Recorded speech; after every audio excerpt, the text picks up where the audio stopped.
Oi, hoje eu venho então apresentar 6 livros do meu acervo que são ou raros, ou diferentes, ou pouco comentados no YouTube. O primeiro livro acerca do qual eu gostaria de falar para vocês é Brasil Macabro. É uma coletânea de contos, vários autores nacionais, e essa coletânea ela sai ou saía, eu não sei se não está esgotado, pela editora Diário Macabro. E eu aproveito para recomendar tanto as publicações da Diário Macabro, quanto da Clock Tower e a Clepsidra. O que aparece agora é uma foto da minha edição. Como eu disse antes, é uma coletânea de contos de vários autores brasileiros. E esses autores, cada conto utiliza uma passagem da história do Brasil para criar, em cima dessa passagem verdadeira, uma ficção de horror. Eu vou dar um exemplo para vocês. Um dos contos é Deveríamos Deixar os Mortos com os Mortos. E esse conto se baseia numa passagem da história do Rio Grande do Sul. O Gumercindo Saraiva, ele foi um dos comandantes dos Maragatos, né, dos grupos rebeldes, durante a Revolução Federalista no Rio Grande do Sul, que aconteceu de 1893 a 1895. A determinada altura da vida dele, ele morre numa emboscada. Os companheiros de farda sepultam, sepultam o corpo dele mais ou menos no mesmo lugar, né, onde ele foi morto. E não me lembro se 4 dias depois, ele é exumado por tropas inimigas, tiram a cabeça dele e levam para o Júlio de Castilhos, que era o governador do estado na época, para comprovar que ele realmente estava morto. O Júlio de Castilhos dispensa, né? Olha, mas dispensa que ele, né? Tipo, te livra disso aí, porque, por favor, né? Não se sabe exatamente aonde foi parar a cabeça do Gumercindo Saraiva. Ele se encontra sepultado em Santa Vitória do Palmar, sem cabeça. Então, o autor desse conto, ele utiliza essa passagem da história do Rio Grande do Sul, que é, claro, também é uma passagem da história do Brasil, para fazer um conto de horror em cima disso, como se a própria história do Rio Grande do Sul tem várias passagens assim que não precisa nem ficcionalizar, né? Já é um horror. Mas ele faz uma ficção de horror em cima desse fato.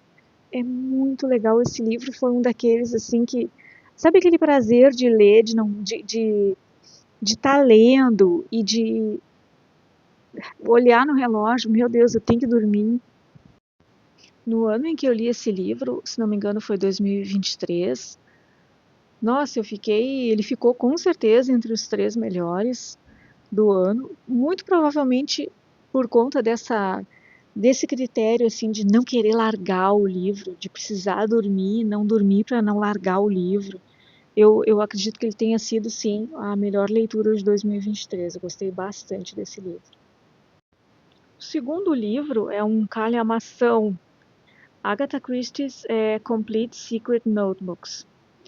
Não sei se tem em português. Mas isso aqui, assim, ó, é mais para colecionador mesmo. Eu quase não ouço comentarem sobre esse livro no YouTube.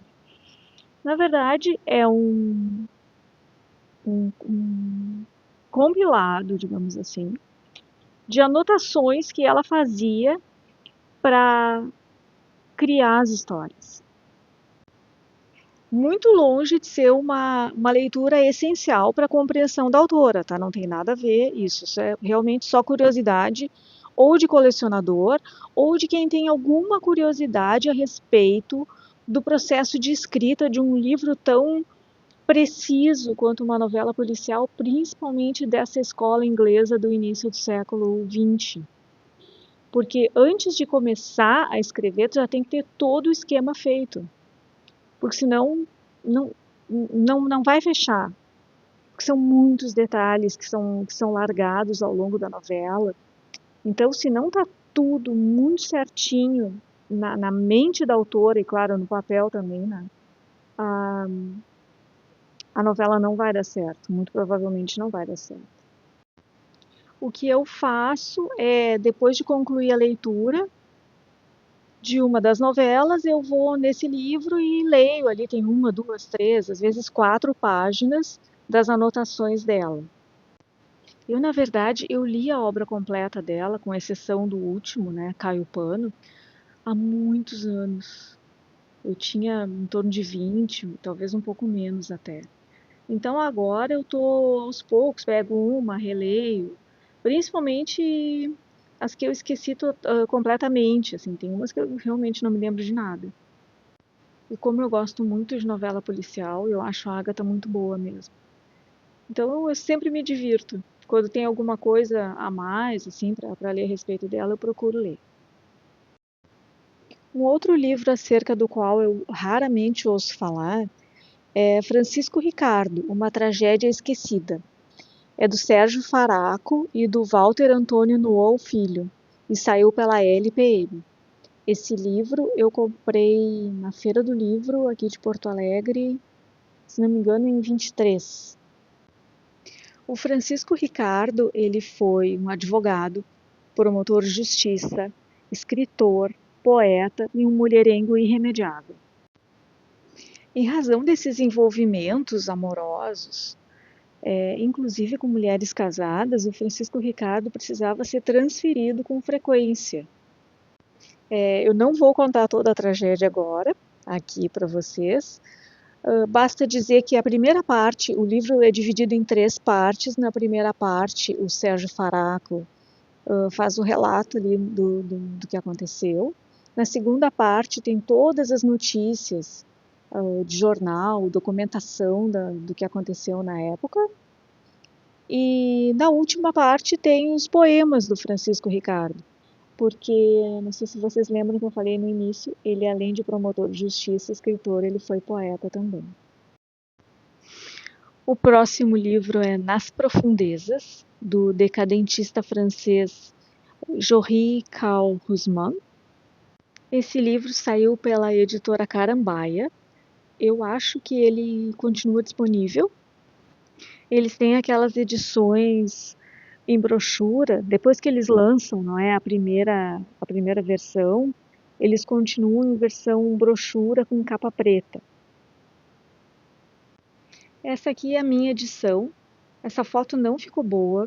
A capa é branca e a gravação na capa é em alto relevo e baixo relevo, então não dá para ver direito. Mas tem uma cruz invertida na capa. Abrindo um parênteses para falar um pouco sobre o decadentismo francês, que tem a ver com essa cruz invertida da capa. O decadentismo ele foi uma reação ao realismo e ao naturalismo. Ele foi uma espécie de romantismo hardcore, assim que aconteceu no final do século XIX, justamente para retomar aqueles valores, se contrapor, não é, ao realismo, ao naturalismo, e retomar aqueles temas do romantismo, como o ocultismo, o misticismo, a obsessão pela morte, o sombrio, o exótico, o bizarro, a subjetividade acima de tudo. E é claro que por consequência disso, o gótico, o horror, o terror também tem espaço, não é, no decadentismo. Embora seja diferente do gótico, do horror e do terror romântico, tá? Os dois principais nomes do decadentismo foram o Charles Baudelaire e o Jory Kaufmann, que é o autor desse livro. Nas Profundezas, o escritor cria um alter ego, né? Existe um escritor, personagem, nesse livro, e esse escritor, ele está fazendo pesquisa sobre Gilles de Rais, que é um personagem da Idade Média, tido como serial killer. Inclusive, o Paulo Resutti tem um vídeo onde o Gilles de Rais é mencionado. Em um dos vídeos que ele fez, se não me engano, é serial killer da nobreza. Não, não é bem isso. Mas é assim, é sobre serial killer e ele faz todo ano vídeos de Halloween baseados em história, Paulo Resutti. Mas, retomando, esse escritor personagem, ele está fazendo essas pesquisas e ele ele acaba descobrindo por meio dessas pesquisas que o satanismo não é coisa do passado. E esse livro é justamente uma ficção ou não, porque esses poetas decadentistas, eles vivem muito eles vivem a estética que eles pregam, não é? Esse livro é justamente o mergulho do autor barra personagem nesses movimentos satanistas. E o clímax do livro, digamos assim, é justamente a descrição dessa missa negra. Por isso a capa com a cruz invertida, não é? Um outro livro do meu acervo, acerca do qual pouco se fala no YouTube, é Canibais, do escritor Davi Coimbra. Esse livro saiu pela editora LPM e saiu em livro pocket. Nesse livro, o autor reconta uma história macabra que aconteceu aqui em Porto Alegre no final do século XIX, que ficou conhecida como os crimes da Rua do Arvoredo. A Rua do Arvoredo é a atual Fernando Machado, no centro da cidade. Os crimes da Rua do Arvoredo, então, eles aconteceram entre 1863 e 1864. Essa história tem 3 protagonistas. O José Ramos, que é um brasileiro, a Catarina Pause, que é uma húngara de etnia alemã que migra para o Rio Grande do Sul, e o Klaus Klausner, que também é um imigrante alemão. O Klaus, ele é um açougueiro. O modus operandi desse trio era seduzir as vítimas, né? A Catarina tinha essa função de seduzir as vítimas, que eram levadas até a casa dela e do José Ramos, aonde eles eram roubados e assassinados. E o Klaus, como açougueiro, a função dele era dispor do corpo das pessoas para literalmente fazer linguiça e vender na cidade, transformando os porto-alegrenses em canibais involuntários. Quando eu digo que a história do Rio Grande do Sul tem passagens que são história de horror, sem precisar ficcionalizar, eis mais um exemplo. E esse livro do Davi Coimbra, Canibais, é justamente a história desse fato inusitado, para lá de inusitado, que é uma coisa assim, é bizarro, né? É mais do que criminoso, é bizarro. Não é contado sob forma jornalística, tá? Ele é contado sob forma romanceada. Mas esse é um caso bem documentado aqui da história de Porto Alegre. Para quem quiser saber mais sobre esse trio macabro, o Eduardo Bueno, no canal Buenas Ideias, fez um vídeo bastante detalhado sobre esse fato aqui da história do Rio Grande do Sul. Um outro livro raramente comentado é My Life at Rose Red, The Diary of Ellen Greenbauer. Eu não sei se vocês vão lembrar de uma minissérie de 2001, ainda era do tempo do VHS, Rose Red, A Casa Adormecida. Quem não tá lembrado, quem não viu, tem no YouTube, tá? Tem em português dublado e também tem em inglês sem legenda nenhuma. A minissérie inteira tem em torno de 4 a 5 horas. E quem roteirizou essa minissérie é justamente o Stephen King. O tema dessa minissérie é um grupo de paranormais que vai junto de uma pesquisadora para uma casa que é o estilo Hell House, assim, um estilo muito parecido, inclusive, com a mansão Winchester. Desde a construção de Rose Red, várias tragédias aconteceram, desde a fundação da casa ou antes até no terreno. que a casa ocupa. Muitos desaparecimentos aconteceram nessa casa. E ela é uma casa toda envolta numa aura de horror mesmo. E aí uma parapsicóloga tem a ideia brilhante de encher essa casa de paranormais. Imagina, né? Se a casa é adormecida, não vai ficar bem acordada.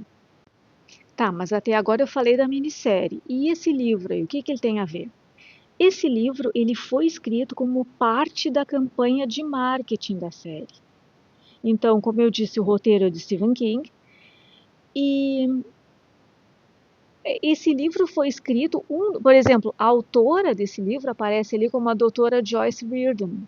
Só que a doutora Joyce Reardon é uma das personagens da série, é a parapsicóloga.